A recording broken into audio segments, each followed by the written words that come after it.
해에 대해서 틀린 것입니다. 1번 허가구역 지정권자는 도시지역 내의 녹지지역에 대해서 허가 기준면적을 10제곱미터 이상 30제곱미터 이하 범위에서 따로 정하여 공고할 수 있다.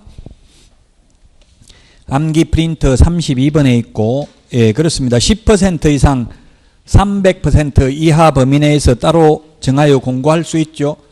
그 녹차 티백, 녹지는 100제곱미터니까 10% 하면 10제곱미터, 300% 하면 300제곱미터까지 따로 정해서 공고할 수 있습니다. 원칙은 100이죠. 10% 이상 300% 이하 범위 내에서 따로 정하여 공고할 수 있습니다.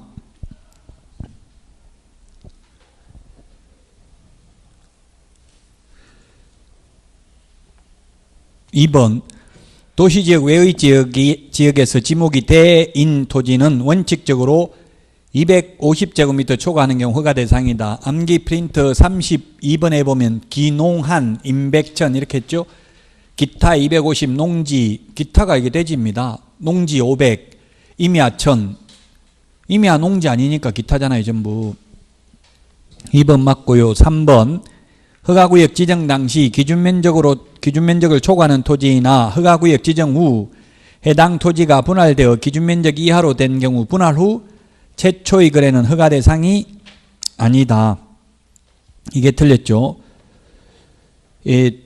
이런 경우는 최초의 거래는 허가 대상입니다. 분할돼서 기준면적 이하로 되었다 하더라도, 예를 들면 녹지지역은 100제곱미터잖아요. 100제곱미터인데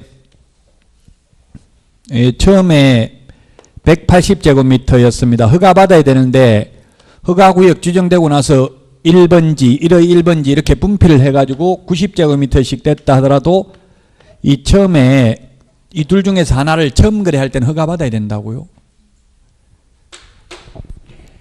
3번이 그래서 답입니다. 4번 허가구역의 지정 당시 기준면적을 초과하는 토지나 허가구역 지정 후 공공목적으로 토지가 분할되어 기준면적 이하로 된 경우에는 허가 대상이 아니다. 맞습니다. 공공목적으로 분할됐기 때문에. 5번 공업지역 내의 500제곱미터 토지는 원칙적으로 허가 대상이 아니다. 공업지역 660이니까 660 초과만 허가니까 맞죠? 그래서 답 3번이고요. 32번 틀린 것은 했는데 답은 4번이고요. 1번 협회 공제운영위원회는 둔다. 공인중개사 정책심의위원회는 둘 수 있다. 주택임대차위원회 둔다. 주택임대차 분쟁조정위원회는 대한법률구조공단 지부에는 둔다. 시도에는 둘 수 있다. 자, 그 다음에 협회는 위반행위하면 모두 500만원 이하의 과태료입니다. 모두 500만원 이하의 과태료 하나밖에 없습니다. 행정처분도 없습니다. 징역벌금도 없습니다. 3번 공제운영위원회 위원은 19명이 냅니다. 그 다음에 협회 총회 의결 내용은 지체 없이 국토교통부 장관에게 보고해야 됩니다. 지체 없이 보고입니다. 보고가 암기 프린트 50번에 동그라미 1번에 있죠. 50번에 동그라미 1번에 있네요. 암기 프린트 50번에 동그라미 1번에 지체 없이 있습니다. 그죠? 맨 마지막에 시험 보러 가서는 이제 자료를 최대한 줄여야 되겠죠. 그럼 이게 암기 프린트 2장하고 그 다음에 제가 암기 프린트 내드린 게 주택, 상가, 임대차 비교된 거 요 2장 여기에도 들어있어요. 주택, 임대차 보호법 들어있는데 조금 더 자세하게 설명하려고 따로 주택, 상가 내드렸고 그 다음에 위원회 비교하는 거 내드렸고 포상금 내드렸고 그 정도네. 묵시적 갱신 5개 내드리긴 했는데요. 그 정도 내드린 프린터 많지 않잖아요. 한 5개도 안 되는 것 같은데요. 그 정도 하고 오늘 프린터 받으셨죠? 이게 230개 지문 식꼭지라고 적어놨어요. 식꼭지. 식꼭지가 아니고 시험에 꼭 나오는 족보 지문. 식꼭족. 이상한데 이거 식꼭지네. 이게 제가 식꼭지라고 했는데 이게 식꼭지, 시험에 꼭 나오는 지문. 식꼭지에 식꼭지. 요즘은 줄이는 게 유행이더라고. 뭐 줄여서 말해야지. 길게 담아하면 아들도 저보고 과사 간다더라고. 과사가 뭐 과자 사 먹으러 가냐 이러니까 과사 묻힐 과사 간 촌스러워서 대화가 안 된다고 저보고 그러더라고요. 줄여서 해야 돼. 과사 간다. 과 사무실에 간다. 그래서 식꼭지. 시험에 꼭 나오는 지문이라고요, 이거. 그래서 왜 답은 안 줍니까? 문제만 주고 이렇게 하던데 다 맞는 거예요. 이게 틀린 게 없으니까 따로 답은 없어요. 이게 뭐 모르는 지문 있으면 모르는 지문은 너무 심려치 마시고 태어나서 처음 들어보는 지문이면 그냥 무시하고 하지 마세요. 막판 되면 범위를 자꾸 줄여야 되거든요. 좀 헷갈리고 어디 들어보긴 들어봤는데 헷갈리는 거 이런 거는 정확하게 알아야 되겠지만 태어나서 처음 들어봤다면 너무 거기에 집착하면 스트레스 받아요. 그러니까 조금 약간 처음 들어본 게 있을 수도 있어요. 그런 경우는 그렇게 중요한 게 아니라고 보시면 됩니다. 꼭 이거 읽어보셔야 됩니다. 이거 지금 마지막 2주는 여러분들 혼자서 공부해야 되잖아요. 그게 마지막 2주가 중요해요. 어쨌든 이거 한 번에 참 이거 저도 공부하라고 말은 하는데 이게 한 번에 다 읽어보는 게 쉽지 않더라고요. 따지고 보면 230개 해봐야 그냥 모의고사 한 해 부분 푸는 거하고 똑같아요. 모의고사 한 해 부분이면 200개 지문이잖아요. 40문제 5지선당이니까 그럼 이거 1시간만 하면 다 읽어봐야 되는데 그게 쉽지가 않다고요. 말은 쉬운데 꼭 그래도 한번 읽어보십시오. 읽어보고 이해 안 되는 거는 옆에 분들한테 동료분들한테 물으면 오히려 더 잘 설명할 수 있어요. 쉽게 강의하는 사람이 설명하는 것보다 더 쉽게 설명을 할 수가 있어요. 식꼭지, 식꼭지입니다. 식꼭지 시험에 꼭 나오는 지문. 자, 그래서 32번에는 답이 4번이고요. 5번은 부위원장이라는 말이 있는 거는 이것밖에 없습니다. 부위원장. 공제운영위원회 밖에 없어요. 나머지 위원회 3개는 부위원장 없습니다. 규정. 공제운영위원회만 부위원장도 위원 중에서 호선합니다. 그래서 여기서는 부위원장이 위원장의 직무를 대행하죠. 그런데 공인중개사 정책심의위원회는 부위원장이 없기 때문에 위원장이 미리 지명한 위원이 직무를 대행합니다.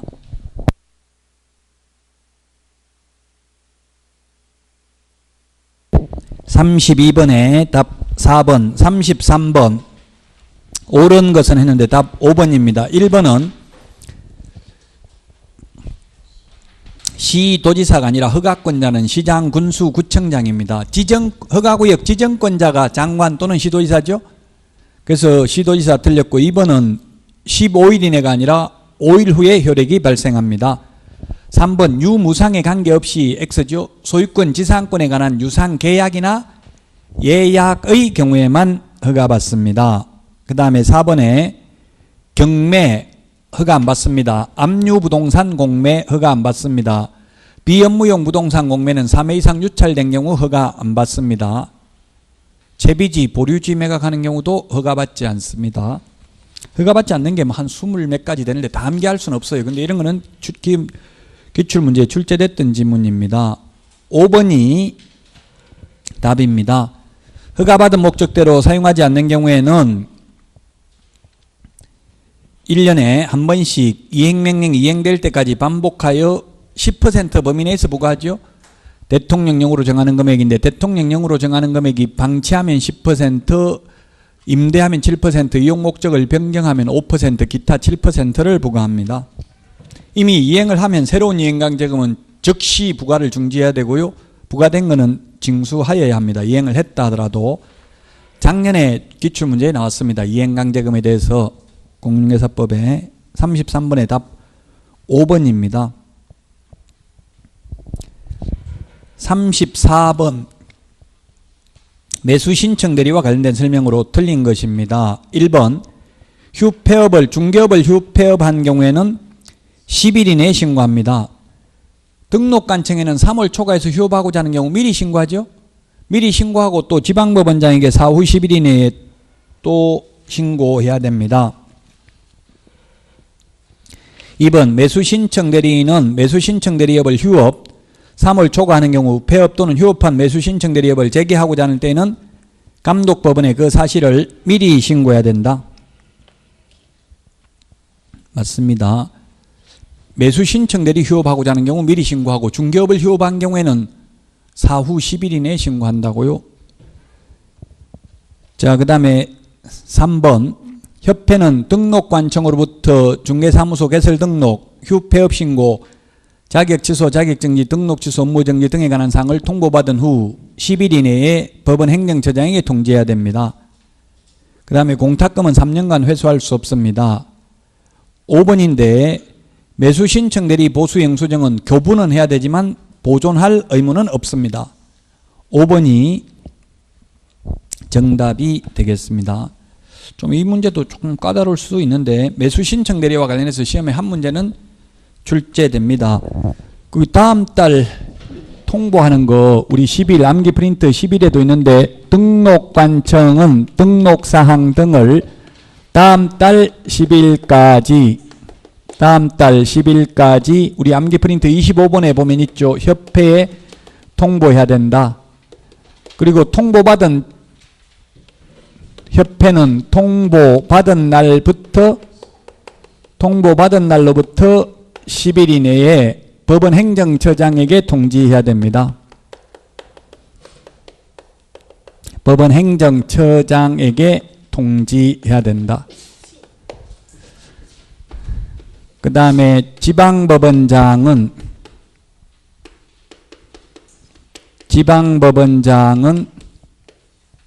다음 달 10일까지 법원 행정처장에게 통지해야 됩니다. 법원 행정처장에게 통지를 해야 된다. 통지받은 법원 행정처장은 다음 달 10일까지 협회에 통지해야 된다. 협회. 다음 달 10일이 아니고 다음 달 15일까지 협회에 통지를 해야 됩니다. 지금 문제 거기 나와 있는 거는 이 부분이 나와 있죠. 여기 앞에 부분이 나와 있는 게 아니라 3번이 이 부분이잖아요. 자, 그래서 답 5번이고요. 틀린 거는 한 번 더 교과서나 뭐 서브노트나 법조문이나 이런 것들을 통해서 꼭 확인을 해 보셔야 됩니다. 어떤 분 기본서 봐야 되냐, 서브노트 봐야 되냐, 뭐 이것저것 뭘 봐야 되냐 질문하시는 분 많지만 내가 편한 거 보셔야 돼. 그 뭘 봐야 된다. 이게 절대적 진리는 아니라고요. 나한테 편한 거 있으면 그게 좋은 거예요. 답 5번입니다. 35번입니다. 원본을 제출해야 되는 서류에 해당하는 것은 모두 몇 개인가 했는데 답은 3번이고요. 기억, 니은, 휴폐업, 등록증 원본 반납해야 됩니다. 그 다음에 디귿, 등록인장 변경신고서 제출하는 경우에도 중개사무소 등록증 원본에 찍어야 되니까 제출해야 됩니다. 사무소 이전하는 경우에도 등록증 원본을 제출해야 됩니다. 사무소 이전하는 경우 등록증 원본을 제출해야 된다. 왜냐하면 원본 반납하고 새로 받아야 되죠. 다른 시군구로 옮겼으면. 그래서 반납을 해야 된다. 미음에 거래정보사업자 지정신청서를 제출하는 경우 자격증 4번입니다. 암기 프린터 51번에 동그라미 4번에 있죠. 그 다음에 비업에 분사무소 설치 신고서 제출하는 경우도 실무교육 수료증 4번입니다. 4번. 역시 암기 프린터 51번에 8번인가요? 몇 번에 있죠? 51번에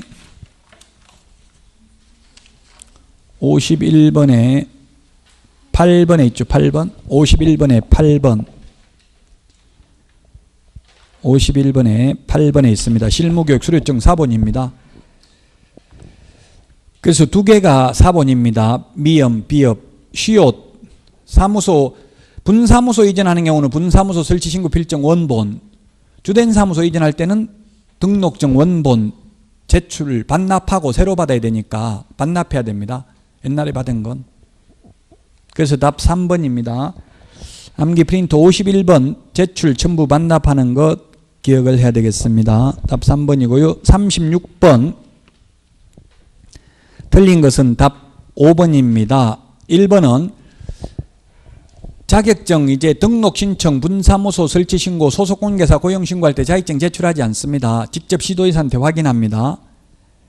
그 다음에 2번 고용 신고를 받은 등록관청은 결격 사유 해당 여부와 실무교육 또는 직무교육 수료 여부를 확인해야 됩니다.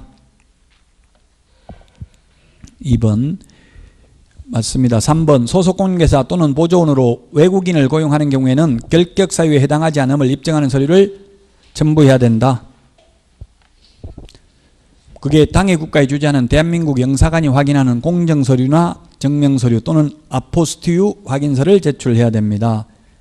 4번 중개보조원이 결격 사유에 해당된 후 개업공개사가 그 사유를 2개월 이내 해소하지 않는 경우에는 업무정지 사유에 해당된다. 맞습니다. 법인의 임원 또는 사원이 결격 사유에 해당되었는데 2개월 이내 그 사유를 해소 안 하면 절대적 등록 취소 사유에 해당이 됩니다. 5번 직원이 잘못했는데 사장만 책임 있고 직원은 책임이 없다 해서 X죠. 즉 실장이 잘못했으면 당연히 실장도 책임 있고 사장도 책임 있습니다. 만약에 실장 직원이 잘못했는데 사장만 책임 있다면 여러분들은 자격증 따가지고 실장 돼가지고 한 건 하는 게 낫겠죠. 당연히 잘못한 사람 책임 있고 사장인 개업공개사에게도 책임이 있을 뿐입니다. 만약에 사장이 잘못해서 손해를 입혔다면 개업공개사 사장에게만 책임이 있습니다. 실장, 직원은 책임 없죠? 답 5번입니다. 37번 허가받아야 되는 기준면적 틀린 것. 답은 틀린 게 아니고 맞는 것. 답 5번이네요. 주거 180, 주거 18, 180제곱미터, 상업 200, 상놈 2, 200, 녹차 티백 100, 그 다음에 기농한 임백천, 기타 250, 농지 500, 임야 1000. 답 5번이죠? 기준 면적 암기해야 됩니다. 시험에 많이 출제됐습니다. 38번 틀린 것은 했는데 1번 허가받은 목적대로 사용하지 않는 경우 공익 목적인 경우에 선매 대상이 됩니다. 맞습니다. 선매자로 지정될 수 있는 자의 범위는 매수 청구 시 매수할 수 있는 자로 지정된 자와 동일합니다. 국가, 지자체, 한국토지주택공사, 공공기관, 공공단체 똑같습니다. 20 몇 개 되는데 다 암기할 수는 없고요. 어쨌든 똑같습니다. 같은 사람입니다. 자, 그 다음에 3번 허가관청은 선매대상 토지에 대하여 토지거래 허가 신청이 있는 경우에는 그 신청이 있는 날로부터 1개월 이내에 선매자를 지정하여 토지 소유자에게 알려야 된다. 1개월입니다. 암기 프린터 45번인가요? 1개월이 45번에 동그라미 4, 5번, 6번, 그 다음에 14번, 15번에 있습니다. 1개월입니다. 1개월. 1개월이 되겠습니다.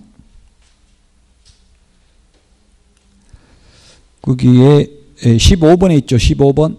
45번에 15번에 있습니다. 자, 그 다음에 4번 선매자로 지정된 자는 그 지정일로부터 15일 이내에 매수가격 등 선매 조건을 기재한 서면을 토지 소유자에게 통지하여 선매 협의를 시작해야 됩니다. 맞습니다. 4번 허가관청은 선매 협의가 이루어지지 아니한 경우에는 지체 없이 허가 처분을 하고 신청인에게 허가증을 발급해야 된다 했는데 선매 협의가 성립되지 않는 경우에는 허가 또는 불허가 처분을 해야 됩니다.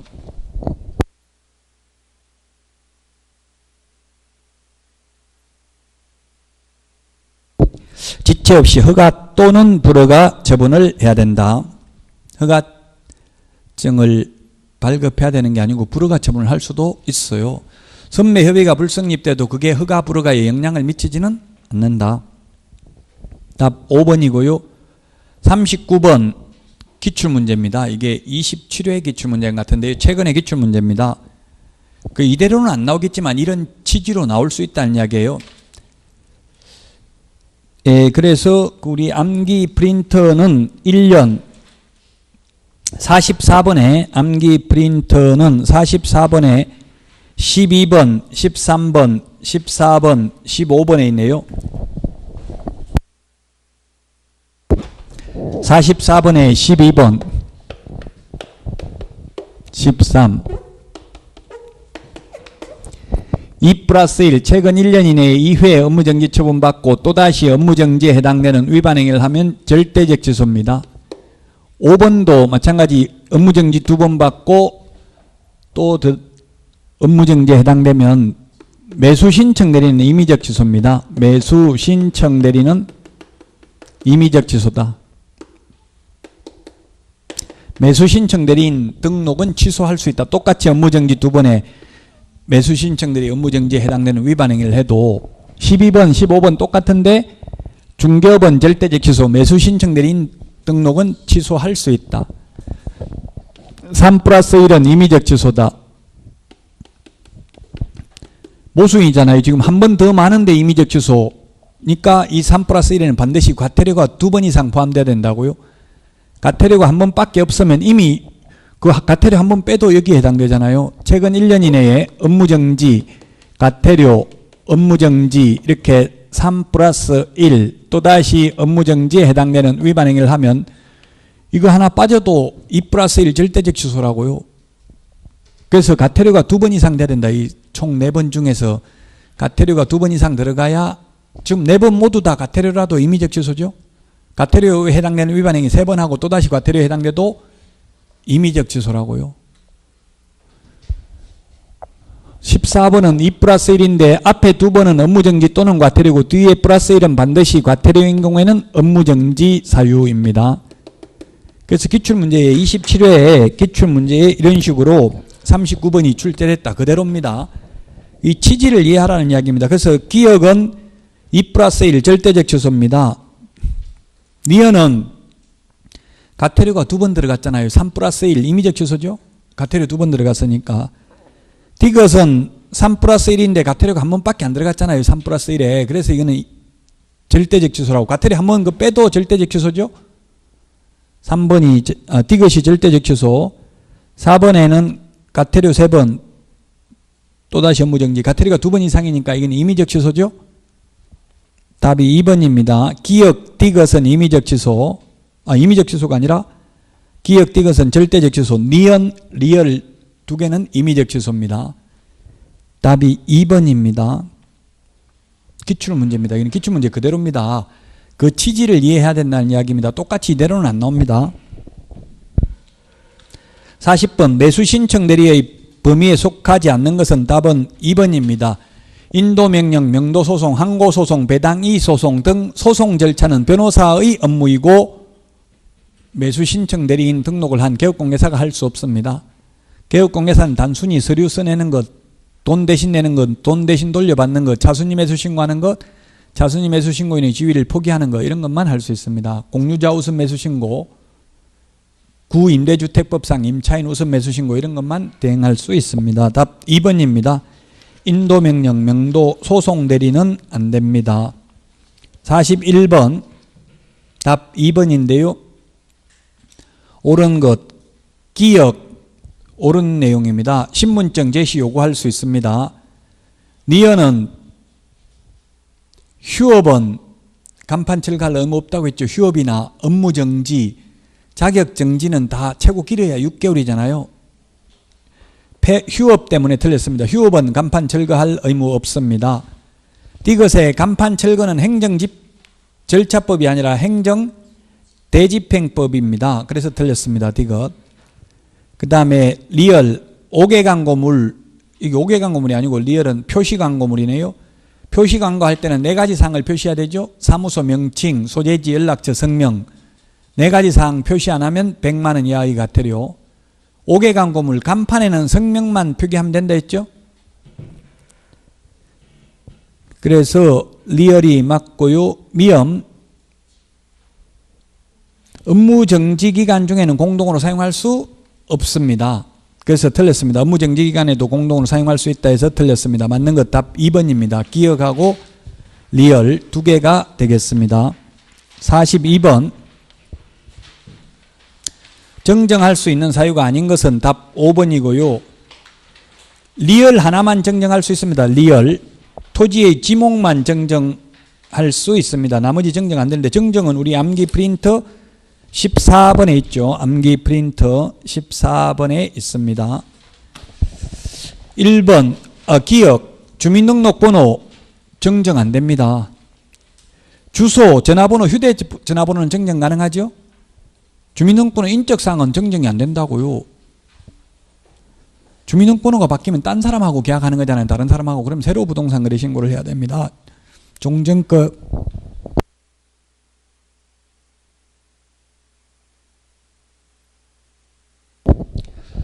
주민등록번호가 바뀌면 옛날 그 해제 신고하고, 즉 사람이 바뀌었으면 딴 사람하고 계약하려면 새로 부동산 거래 신고해야 됩니다.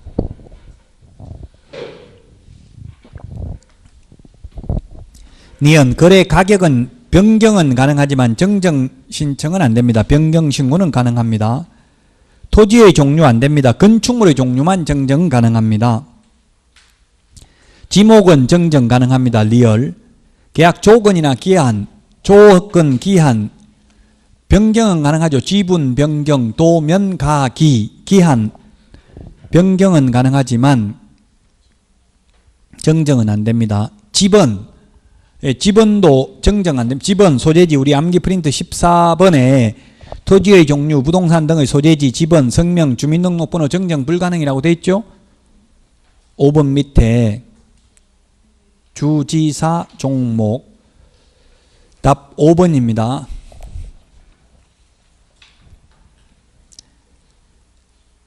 자, 그 다음에 43번 매수 신청 대리 틀린 것은, 매수 신청 대리는 한 문제 시험에 출제됩니다. 오히려 경매보다는 내용은 쉬워요. 좀 내용은 많지만 지금 한 문제인데 포기하면 되겠습니까? 묻던데 포기 안 하는 게 좋겠죠. 지금 거의 실제 당락이 한두 문제 때문에 결정이 돼요. 실제 시험에서.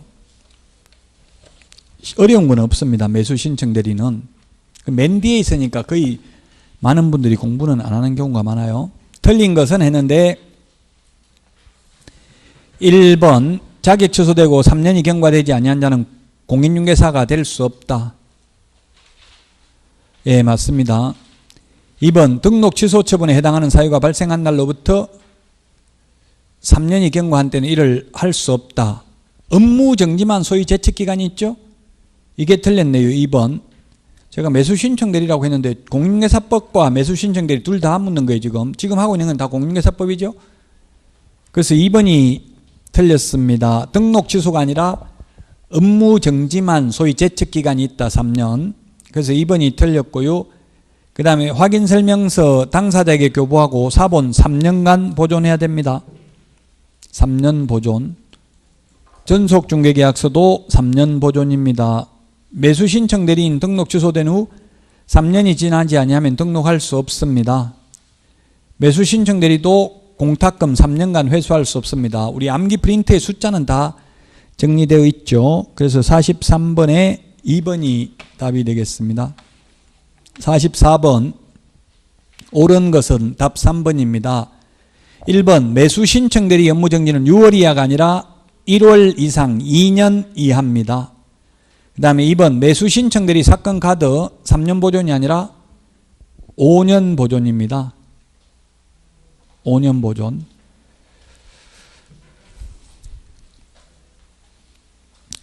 사건 카드 5년 보존. 매수신청 대리 관련 서류 모두 5년 보존입니다.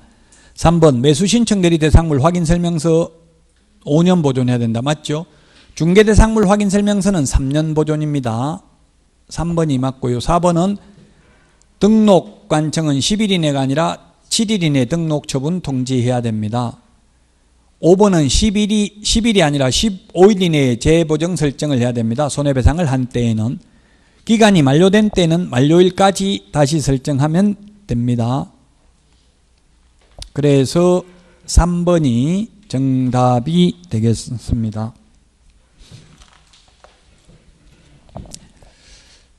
그 나무 신용카드 가지고 주워가지고 쓰면 처벌받아야 안 받아요? 주웠는데 어디 훔친 것도 아니고 주워서 쓰면 처벌받아요.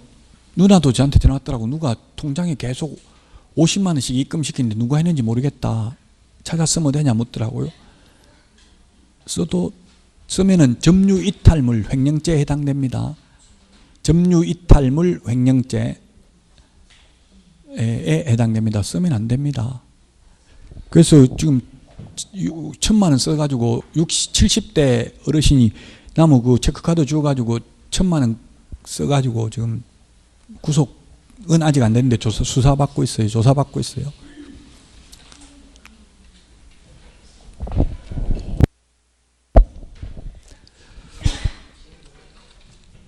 그 은행 그런 거 실제 처벌받은 사례 있어요. 은행에서 달러를 뭐 예를 들면 달러가 다 다르냐, 호주 달러 다르고 미국 달러 다르고 뭐 유로하고 다 다르잖아요. 근데 호주 달러가 좀 더 싸지요, 미국 달러보다. 그걸 돈을 잘못 내준 거예요. 은행에서 환전했는데 돈을 잘못 내준데 훨씬 더 많이 내준 거예요. 예를 들면 1억을 내줬는데 10억을 내줘버렸어요. 다 써버렸어요. 아니 그러니까 나중에 잘못 내줬다 하니까 난 잘못 받은 거 없다 해가지고 했는데 나중에 CCTV 해가 나중에 적발됐어요. 그래가지고 처벌받았어요. 그것도 점유이탈물 횡령죄입니다. 그 모르는 분들은 그 누나도 그러더라고. 나한테 통장 입금시키는데 좀 쓰면 안 되냐 묻길래 쓰지 말라고 해놨는데 지금 3년 동안 계속 안 썼는데 계속 해마다 들어온대 돈이. 그래서 누군지 자꾸 궁금한가 봐요. 그 혹시 그 남자가 입금시킨 거 아니냐 내가 이렇게 했는데 어쨌든 처벌받을 수 있습니다. 오늘 뉴스에 나왔더라고. 조심하라고요. 그냥 뭐 남이 돈 준다고 막 쓰면 안 돼요. 45번 답 4번이죠. 매수 신청 대리 관련 서류는 모두 5년입니다. 매수 신청 대리 관련 서류 모두 5년. 45번의 답 4번입니다. 1번 공인중개사법상 업무정지는 6월 이하인데 매수 신청 대리 업무정지는 1월 이상 2년 이하. 중개대상물 확인설명서는 3년인데 4번에 매수 신청 대리 확인설명서는 5년이라고요. 그 다음에 거래계약서 5년 보존입니다. 답이 4번이고요. 5년입니다. 매수신청대리 대상물 확인설명서. 매수신청대리 사건카드도 5년 보존입니다. 45번의 답 4번. 46번 답 1번입니다. 서브노트 29페이지 맨 밑에 세 번째 줄에 있는데 밑줄 쳐놨는데요. 이게 1번이 답인데 좀 어려워 하시더라고요. 많은 분들이. 46번. 자, 등록 취소되고 몇 년 지나야 돼요? 원칙적으로 3년 지나야 됩니다. 등록 취소되고 3년 지나야 되는데 예외가 있다. 그러하지 아니한 예외. 등록 취소되면 3년 지나야 되는데 3년 안 지나도 지나야 된다는 규정을 적용받지 않는 예외가 3가지가 있다. 사망, 해산. 사망, 해산은 그러면 언제 벗어나는 거예요? 등록 취소되면 3년 지나면 벗어난다. 결격사에서 즉시 벗어난다. 영원히 못 벗어난다. 답은? 영원히 못 벗어나죠. 죽으면 끝이죠. 죽고 없는데 보조원 될 수 없죠. 영원히. 3년 지나도 안 되잖아요. 그 다음에 결격사유. 결격사유. 예를 들면 파산 선고 받으면 등록이 취소돼요. 등록 취소되고 3년 지나도 못 벗어나고요. 복권이 돼야 돼요. 3년 안 지나도 복권되면 벗어나는 거고 3년 넘어도 복권 안 되면 못 벗어나는 거죠. 결격사유에서 벗어나야 된다. 그 다음에 등록기준 미달. 등록기준 미달. 대표자는 공인중개사이어야 하며 대표자를 제외한 임원 또는 사원의 3분의 1 이상이 공인중개사이어야 하는데 자격증 있는 임원이 모조리 다 그만둬 버렸어요. 그러면 등록이 취소될 수도 있겠죠. 취소됐다 하더라도 3년 안 지나도 또 임원을 3분의 1 공인중개사 자격증 있는 사람 모으면 등록할 수 있다는 뜻입니다.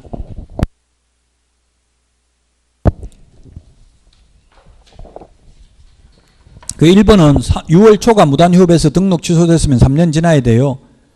근데 2번은 파산 선고는 결격사유니까 복권만 되면 된다 했죠. 3년 안 지나도. 그 다음에 3번은 등록 기준 미달이잖아요. 좀 전에 예를 들었던 거죠. 3분의 1 등록 기준만 갖추면 3년 안 지나도 다시 등록할 수 있다. 4번 자격 취소대의 등록이 취소된 경우. 4번, 5번 다 결격 사유예요. 4번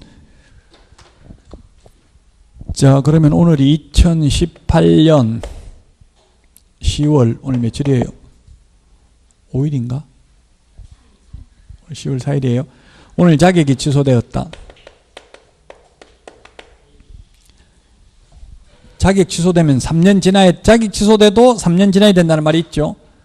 3년 지나면 언제 2021년 10월 4일 날 벗어나는지. 자격이 취소되고, 자격이 취소되면 결격 사유여가지고 11월 4일 날 등록이 취소되었습니다. 그럼 이것도 3년 지나야 된다는 말이 있어요. 2021년 11월 4일. 그럼 결격 사유에서 언제 벗어나냐 이 말이에요. 결격 사유 벗어나야 다른 데가 보조원으로 취직할 수도 있겠죠. 1번에 이때 벗어난다. 1번. 2번 언제 벗어나냐고. 1번, 2번 중에서. 답은 여러 개의 결격 사유에 해당됐다면 만약에 맨 마지막 끝까지 다 벗어나야 되겠죠. 그래서 답은 몇 번이다? 답은 1번이라고요. 1번. 여러 가지가 결격 사유 되면 마지막까지 벗어나야 되지만 이거는 예외예요. 이거는 등록 지금 뭐예요? 결격 사유. 자격 취소됐으면 결격 사유잖아. 3년간. 결격 사유에 해당돼서 등록 취소됐으면 등록 취소되고 나서 3년은 적용 안 된다고. 이는 볼 필요 없다고요. 자격 취소되고 3년만 지나면 결격 사유에서 벗어난다고. 보조원을 취직해도 된다고. 이날 이후부터는. 5번도 마찬가지예요. 5번도 기출문제에 출제됐습니다. 꼭 이 문제가 아니라 이런 취지로 5번도 벌금 1,000만 원 받았으면 벌금 1,000만 원 받은 날부터 3년만 지나면 되지. 만약에 예를 들어서 오늘 이게 자격 취소를 반대로 하면 되잖아요. 자격 취소를 이 법에 의한 300만 원 이상 벌금 받으면 등록 취소되죠. 오늘 300만 원 이상 벌금 받아가지고 등록이 취소됐다. 이러면 벌금 받은 날부터 3년만 지나면 벗어난다고요. 등록 취소되고 나서 3년 지나야 벗어나는 게 아니라 그 결격 사유에서만 벗어나면 된다고요. 그래서 이게 답이 1번입니다. 기출문제에 출제됐습니다. 등록 취소되고 나서 3년 지나야 된다는 규정을 적용 안 받는 예외 3가지라고요. 서브노트 거기 29페이지에 있죠. 밑줄 지났죠. 맨 밑에. 46번에 그래서 1번입니다. 47번. 지자체의 조례가 정하는 바에 따라 수수료 납부해야 되는 사유가 아닌 것은 답은 2번입니다. 암기 프린트 52번 암기 프린트 52번에 암기 프린트 52번에 동그라미 7번에 있죠. 동그라미 7번 자격증 교부 해가지고 X 해놨죠. 자격증 교부할 때는 수수료를 안 내는 게 여러분들 응시수료 냈잖아요. 응시수료 28,000원 냈습니까 올해? 시험에 28,000원이라는 말은 안 나와요. 왜냐하면 뭐라고 나오냐면 시험에 나온다면 위탁받은 자가 위탁한 자의 승인을 얻어서 결정 공고하는 수수료예요. 그게 28,000원이. 응시수수료를 냈기 때문에 자격증 줄 때는 공짜로 주죠. 재교부 신청할 때는 분실해가지고 재교부 신청할 때는 수수료 내야 되죠. 근데 교부할 때는 공짜로. 여러분들 학교 가면 그냥 자격증 준다고 또 돈 내고 돈 받고 자격증 주는 게 아니고요. 답이 그래서 2번입니다. 그 우리 암기 프린트 52번에 응시 수수료와 자격증 재교부 수수료는 시도 조례고요. 나머지 3번부터 6번까지는 시군구 조례입니다. 시군구 조례 1번부터 6번까지 모두 지자체 조례 이렇게 해도 틀린 말 아니죠? 시군구도 시도도 다 지자체니까, 지방자치단체니까. 47번에 따라서 2번이 답입니다. 48번 개업공개사와 소속공개사에 해당하는 것은 답은 2번입니다. 암기 프린터 거기 31번 맨 밑에 있습니까? 31번 맨 밑에 있죠. 31번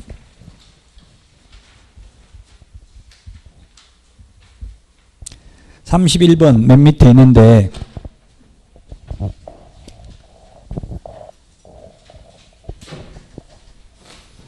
자 자, 거기에 암기 프린터 31번 별표에 있습니다.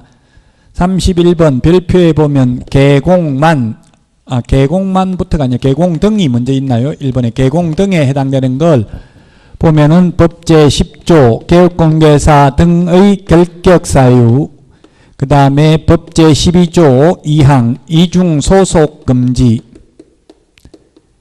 그 다음에 법제 29조 2항 비밀 준수 의무 위반, 그 다음에 비밀 준수해야 되는 거 직원들도 준수해야 된다고요. 법제 33조 금지 행위 하면 안 되는 거 개공 등 모두 다 해당되고, 그 다음에 거래 사고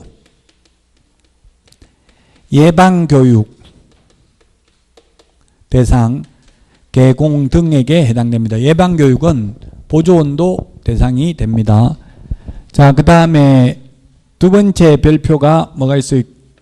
개공 플러스 소공, 개공 플러스 소공에 해당되는 것, 소속 공인중개사에게 해당되는 게 전문 직업인으로서 품위를 유지하고 신의와 성실로서 공정하게 중개물을 수행해야 된다. 공정 중개물을 수행해야 된다. 그 다음에 인장 등록 해야 되고요. 당해물을 수행한 경우에는 서명 및 날인해야 됩니다. 소속 공인중개사가 10명 있다고 10명 다 서명 및 날인하는 건 아니고 그 업무를 수행한 경우만 합니다. 서명 및 날인은 계약서 확인 설명서 밖에 없습니다. 나머지 서류는 서명 또는 날인입니다. 그 다음에 실무교육 받아야 되는데 실무교육은 사전교육이기 때문에 둘 다 소속공인중개사 되기 전에, 개업공개사 되기 전에 물론 미리 받아야 됩니다. 되고 나서 받는 건 아니죠. 연수교육은 되고 나서 받습니다. 연수교육은 실무교육을 받고 나서 2년에 한 번씩, 그 다음에 처음에는 실무교육 받고 나서 2년이고 그 다음에 연수교육 받고 나서 또 2년이 되겠죠. 연수교육 대상, 이것도 개공 플러스 소공에게 해당되는 것입니다. 그 다음에 별표 3에 보면은 개공에게만 해당되는 게 있는데 개시 의무, 등수보호자 4가지, 등록증, 중개보수열표, 보정설정 증명서류, 자격증, 개시 의무 개업공개사에게만 있습니다. 따라서 소속공개사 자격증을 개시 안 해도 소속공개사가 처벌받는 게 아니라 개업공개사가 처벌받죠. 그 이해돼요. 내 거 개시한 것도 아닌데 소속공개사가 개시 안 했는데 사장이 처벌받는 게 이해되냐고요? 저는 이해되더라고요. 왜냐면 제가 실장으로 근무해봤거든요. 그래서 사장 몰래 코팅해가지고 걸어놔봤어요. 벽에 어떻게 하는지 보니까 오두만 저 누가 저기 빨리 안 떼면 갖다 버리겠다 이러더라고요. 그러면 그 말 안 들으려면 그만둬야 되죠. 들어오면. 근무하는 이상 사장 말을 안 들을 수가 없잖아요. 코팅비만 10,000원 버리고 다시 떼버렸어요. 붙여놨다가. 우리나라가 아니라 이 사장들이 좀 자격지심이 있는 것 같아요. 오히려 제가 뭐 강의했다고 이러니까 잘난 척 한다고 그런지 자기들 때라더라고. 못 걸게 하더라고요. 그 현업에 가면 젊은 분이 실제 저한테 연락 왔어요. 가니까 인장 등록 하라고 했는데 인장 등록도 하라 소리 안 하고 서명 날인 하려고 하니까 못하고 그러고 자격증 개시도 못하고 그러고 더러워서 못 다니겠다 이러더라고요. 제가 그래서 더러울 게 그렇게 없냐. 그게 뭐가 더럽냐. 도장 찍고 하는 게 좋은 게 뭐 있어요. 책임져야 되는 거잖아요. 결국 다 사장이 처벌받는다고. 사장이 서명 날인을 왜 안 했냐 하면은 사장이 하지 말라 해서 못했다고, 인장 등록 왜 안 했냐 하면 사장이 하지 말라 해서 안 했다 이렇게 하면 돼요. 둘 다 증거 없으면 사장 말 안 듣고 실장 말 들어요. 판사는 대체로. 그래서 너무 뭐 혹시 현업에 나가면 현실적으로 서명 날인 거의 안 해요. 소속공인중개사. 소속공인중개사 입장에서 보면 안 하는 게 더 좋아요. 책임 안 져도 되니까. 나중에 난 한 적 없다 해버리면 되잖아요. 증거 없으면 구상권 행사도 못해. 했다는 증거가 없기 때문에. 개시 의무. 그러나 여러분이 사장이면 자격증도 개시하라 하고 소속공인중개사 서명 날인도 하라고 하는 게 좋겠죠. 여러분이 사장이면 보조원도 서명 날인 하라고 해야 돼요. 보조원도 서명 날인 해도 위반은 아니라고 돼 있거든요. 그 도장을 찍어놔야 나중에 잘못되면 보조원한테 책임을 물을 수 있잖아요. 네가 한 건은 너도 도장 찍어라 이렇게 하면 되잖아요. 보조원한테, 실장한테. 다 관여해야 돼. 실장이 거의 다 계약서 쓸 거 아니에요. 실질적으로 컴퓨터로 하니까 계약서 쓰는 건 다 실장이 해요. 원래 계약서 개업공개사가 작성해야 된다고 돼 있잖아요. 근데 누가 작성했는지는 컴퓨터로 하니까 아무것도 안 나오고 서명 날인을 개업공개사가 했기 때문에 그냥 개업공개사가 책임지는 거예요. 그 여러분들 사장 되면 실장도 도장 찍으라고 하라고요. 보정 설정. 저도 이 국토부에 제가 이거 건의를 많이 하고 있어요. 실장도 좀 보정 설정하게 하자. 소속공개사도. 그럼 소속공개사가 보정 설정을 했으면 잘못하면 소속공개사에 대한 거는 보험회사에서 물어주면 되는데 지금은 개업공개사가 다 책임져야 되잖아요. 차라리 보험료 대주는 게 더 싸게 친다고. 지금은 실장 관리 잘해야 돼요. 잘못하면 전부 사장 책임이에요. 물론 실장도 책임이 있지만 실장들은 그냥 도망가 버리고 출근 안 해버리면 그 찾아내기도 힘들잖아요. 그럼 결국은 사장은 보험이 가입돼 있으니까 구상권 행사 당한다고요.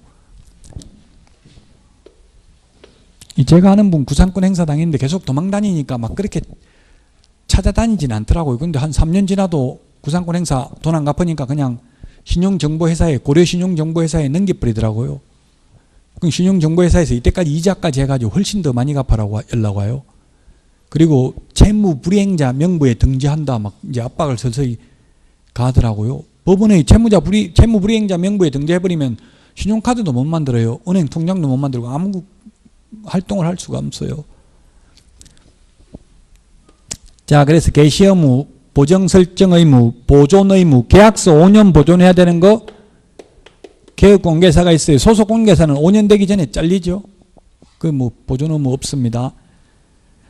그 다음에 확인 설명 의무, 확인 설명서 작성, 그 다음에 계약서 작성. 그 공인중개사법은 아니지만 부동산 거래 신고 등에 관한 법률에 보면 실거래 신고 의무도 중개거래인 경우는 개업공개사에게 있습니다. 그러나 이 4개는 소속 공인중개사도 할 수는 있습니다. 할 의무는 개업공개사에게만 있는데 소속 공인중개사가 설명할 수도 있습니다. 실거래 가격 신고는 소속 공인중개사가 제출만 대행할 수 있습니다. 작성을 대행할 수 있는 건 아니고요. 그래서 소속 공인중개사도 설명할 수는 있지만 설명했으면 서명 날인은 할 수 있다 하면 틀렸어요. 반드시 해야 돼요. 서명 날인은.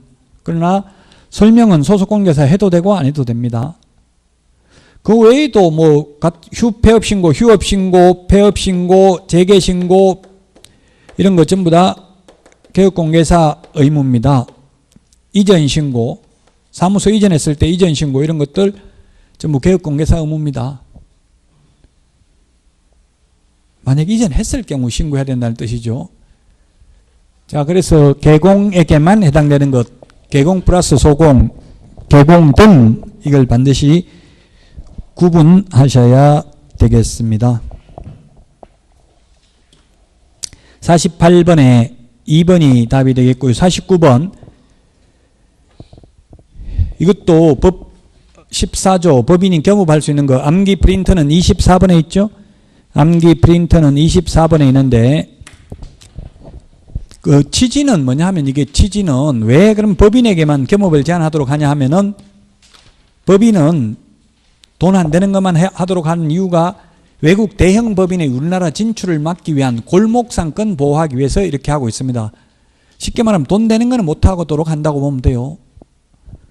그래서 지금 1번 기업은 도배업체 운영하는 건 안 돼요. 이사업체, 도배업체 운영하는 건 안 되고 소개하는 건 돼요. 즉 용역업은 안 되고 용역 알선업은 됩니다. 미연에 농업용 건축물 안 되고요. 상업용 건축물하고 주택, 임대관리 등 부동산 관리 대행만 가능합니다. 농업용 건축물, 공업용 건축물 안 되고요. 상업용 건축물 주택입니다. 제가 디귿 이거 모든 이 말 빼라고 했죠. 앞에서도 있었잖아요. 이거 주택공급규칙 제50조 사항에 의해서 건설업 면허가 있는 사람만 지금은 가능하다. 근데 제가 출제할 때까지만 해도 이게 옛날에 출제할 때 이 부분을 생각을 못해서 이게 모든 빼버렸어요. 모든. 그래서 여기서는 지금 제가 맞는 걸로 이걸 답을 했습니다. 모던이라는 거는 빼고 원칙적으로 30호 30세대 미만만 가능합니다. 리얼 일반인을 대상으로 한 중개업의 경영기법 및 경영정보 제공. 일반인은 안 되고 개업공개사를 대상으로 해야 되죠. 개업공개사를 대상으로. 이게 뭐냐면 프랜차이즈 가맹점업을 말하는 거잖아요. 프랜차이즈 가맹점업. 뭐 봉구스 김밥인가? 뭐 프랜차이즈 밥버거. 그 프랜차이즈 가맹점업 하는 거 그냥 팔아먹어버렸잖아요. 돈 젊은 사람이 엄청나게 돈 많이 벌었더라고요. 팔아먹어도 법적으로는 크게 문제되지는 더 이상 문제될 수는 있지만 뭐 파는 거 가지고 문제 삼기는 쉽지 않죠. 근데 전화해가지고 팔린다는 말이 있던데 사실이냐 물어보니까 사실무근이다. 그렇게 말할 수밖에 없죠. 미리 다 판다고 말하면.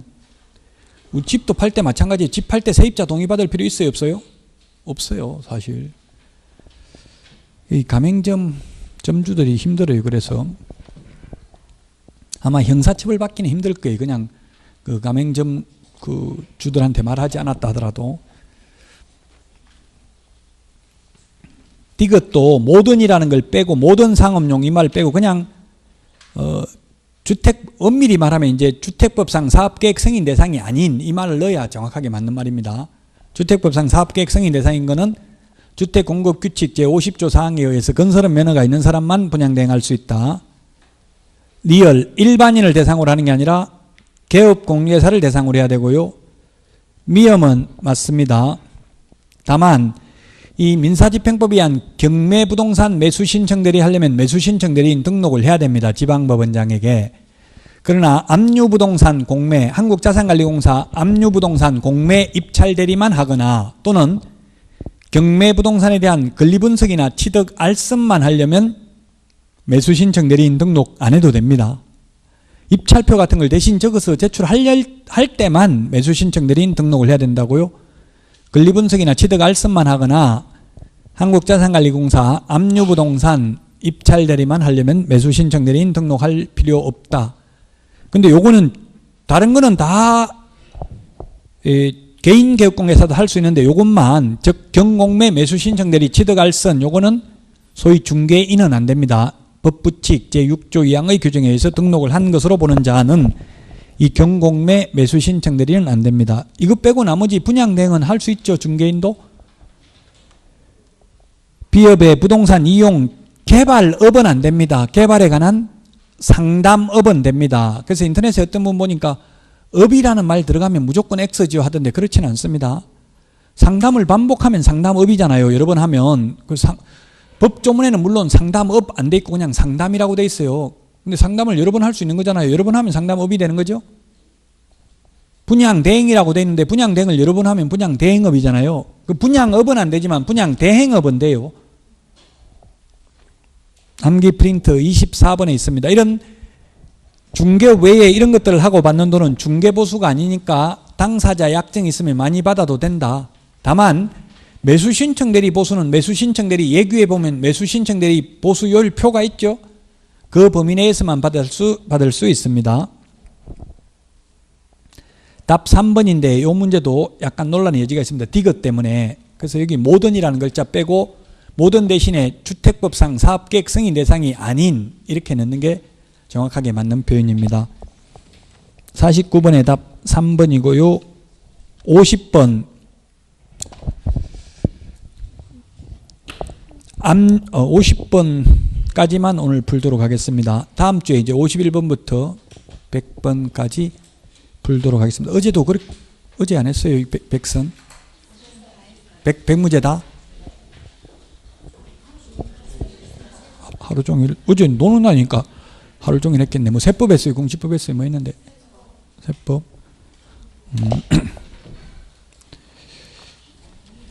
이준호 선생님 SRT 동탄 여기는데 입주했는 모양이던데. 네. 50번에 1번이 답입니다. 인도 명령제도가 없다. 예. 인도 명령제도 없습니다. 차순위 매수신고제도는 있습니다. 압류부동산 공매. 옛날에 차순위 매수신고도 없다가 생겼어요. 근데 인도 명령은 경매만 있고 한국자산관리공사 압류부동산 공매는 없어요. 인도 명령제도가. 명도소송밖에 없다고요. 별로 그렇게 중요하진 않아. 이거는 지금 낯선 지문이잖아. 이런 거 낯선 지문은 중요한 거 아니라고 생각하시면 돼요. 근데 문제를 다 중요한 것만 낼 수는 없어요. 실제 시험에도 4문제 정도는 별로 안 중요한 게 나온다고요. 그래서 1번이 답이고요. 2번 입찰 보증금은 입찰 가격의 100분의 10이 아니라 매각 예정 가격의 100분의 10입니다. 암기 프린트 56번에 동그라미 2번에 있습니다. 10분의 1의 맨 마지막에 매수 보증금은 매각 예정 가격의 100분의 10 이상입니다. 그래서 틀렸고 3번 차순위 매수 신고 제도가 없다고 했는데 생겼습니다. 있습니다. 그 다음에 4번 토지거래 허가구역 내의 토지인 경우 토지거래 허가가 면제되지 않는다 했는데 압류부동산 공매, 민사집행법에 의한 경매 면제됩니다. 비업무용 부동산 공매는 3회 이상 유찰된 경우에 면제됩니다. 그 다음에 5번 세무서장은 재공매할 때마다 매각 예정 가격의 100분의 20이 아니라 100분의 10에 해당하는 금액을 차례로 줄여서 공매합니다. 재공매라고 했는데요. 우리 민사집행법에서는 재매각, 세매각이 다르잖아요. 압류부동산 공매는 그냥 재공매라고 합니다. 다시 유찰돼서 다시 하는 공매도 재공매라고 합니다. 우리 민사집행법에서는 재매각은 안 깎아주고 세매각만 깎아주잖아요. 그건 세매각이라는 표현을 쓰는데 똑같은 의미인데 세매각과 똑같은 표현을 국세징수법에서는 재공매라는 표현을 쓴다고요. 법마다 쓰는 용어가 조금씩 달라요. 그래서 공매는 쉽게 말해서 공매는 유찰되면 최초 매각 예정 가격의 10%씩을 깎아줍니다. 그래서 1억인데 유찰되면 그 다음에 9천, 또 유찰되면 8천, 7천, 6천, 5천까지 50%까지 깎아줍니다. 최초 매각 예정 가격에서 10% 공매는, 한국자산관리공사 공매는, 민사집행법상 경매는 전차 매각 가격에서 20% 또는 30% 깎아줍니다. 법원별로 다릅니다. 법조문에는 뭐라고 되어 있냐면 경매는 상당한 금액을 저감한다고 되어 있어요. 세매각 유찰되면. 그래서 경매의 경우 아마 서울 경기는 20%, 대전, 강원도, 인천 같은 데 30%, 대전 30%죠? 법원별로 달라요. 뭐 대전이 30%냐 20%냐 그렇게 묻지는 물론 않습니다. 그럼 20%가 많으니까 20% 깎아주면 얼마냐면 8천, 그 다음에 6천 되는 게 아니라 여기서 20% 깎아줘요. 6,400, 8864. 또 여기서 20% 깎아주면 5,100 이런 식으로 된다고요. 경매는 전차 매각 가격에서 20% 또는 30%, 공매는 최초 매각 예정 가격에서 10% 깎아준다고요. 공매는 시험에 잘 나오지는 않습니다. 그래서 여러분들 좀 낯선 지문일 수 있어요. 50번에 답 1번인데요. 나머지 문제는 꼭 좀 풀어오십시오. 미리 풀어오는 게 훨씬 더 효과적입니다. 복습하는 것보다는 문제는. 자, 건강관리 잘 하시고요. 페이스 관리 잘 하시고 이제 다음 주가 마지막입니다. 영원히 저를 못 볼지도 몰라요. 이제 다음 주만 보면은. 그래서 건강관리 잘 하시고 다음 주에 뵙도록 하겠습니다. 수고하셨습니다.